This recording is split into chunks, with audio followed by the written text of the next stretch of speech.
혹시 지금 서울에서 내 집 마련 때문에 고민이신가요? 아마 여러분만 그런 건 아닐 겁니다.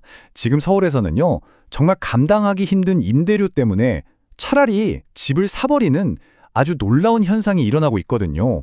세입자에서 구매자로 대체 무슨 일이 벌어지고 있는 건지 지금부터 자세히 한번 들여다보겠습니다.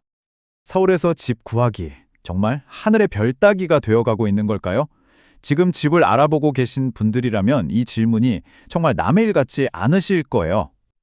자, 그럼 지금 상황부터 한번 짚어보죠.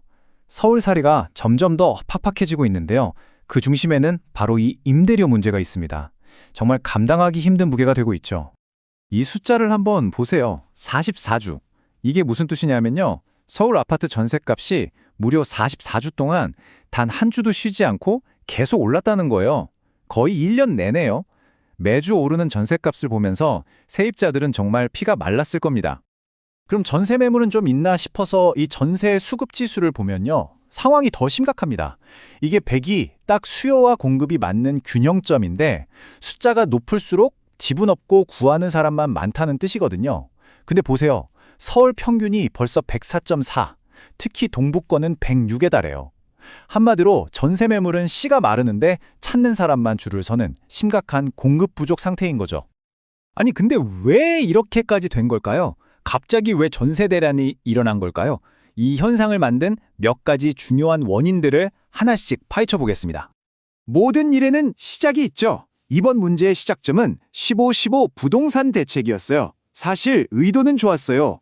투기 목적으로 전세 끼고 집 사는 갭 투자를 막으려고 집 사면 2년은 꼭 직접 살아라 하고 의무를 딱 부과한 거죠. 시장을 안정시키려고 한 건데 결과는 누구도 예상하지 못한 방향으로 흘러갔습니다. 결과가 어떻게 됐냐고요?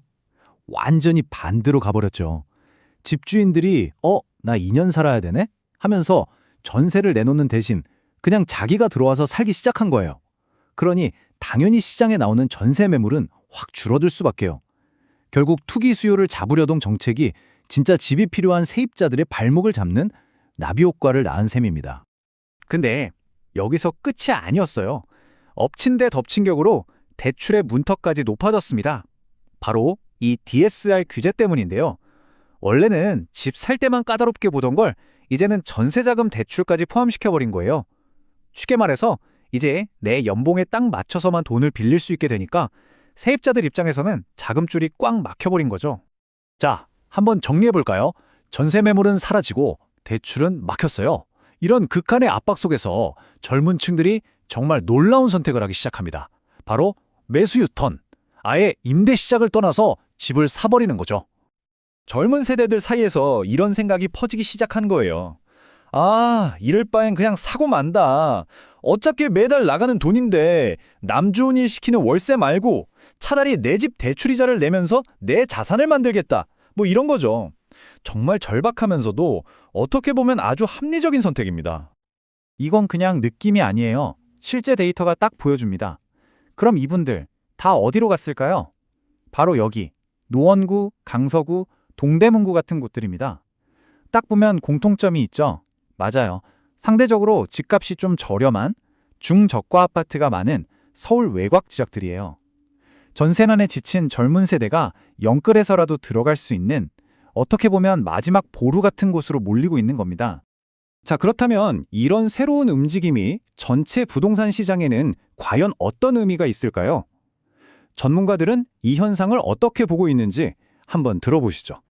여기서 아주 중요한 개념이 하나 나옵니다. 바로 마중물인데요.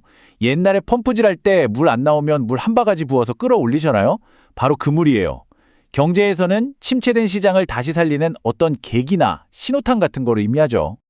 한 전문가는 지금 이 현상을 바로 그 마중물이 될 수 있다고 분석해요. 지금은 서울 외곽에서 시작된 작은 불씨 같지만 이 온기가 점점 퍼져서 마포나 성동 같은 중심부까지, 그래서 결국 얼어붙었던 시장 전체에 활기를 불어넣을 수도 있다는 꽤 긍정적인 전망이죠. 하지만 항상 좋은 면만 있는 건 아니죠. 동전의 양면처럼 여기에는 아주 큰 위험도 숨어 있습니다. 모두가 걱정하는 새로운 악순환이 시작될 수도 있다는 거예요. 그러니까 결국 우리는 지금 갈림길에 서 있는 거예요. 한쪽 길은 이 현상이 젊은 층에겐 내 집 마련의 기회가 되고 시장 전체에는 회복의 마중물이 되는 해피엔딩이고요. 다른 한쪽 길은 수요가 외곽으로만 쏠리면서 그 동네 집값만 폭등하고 이게 또 전셋값을 밀어 올리는 최악의 악순환으로 이어지는 배드엔딩이죠. 그렇다면 이 아슬아슬한 줄타기에서 좋은 결과를 만들어내려면 대체 뭐가 필요할까요? 전문가들은 하나같이 말합니다. 그냥 수요만 누르는 규제로는 안 된다. 시장이 숨 쉴 수 있게 공급을 늘려줘야 한다고요. 전세 구하기가 어려워서 집을 사야만 하는 이 아이러니한 상황. 여러분은 어떤 해결책이 필요하다고 생각하시나요?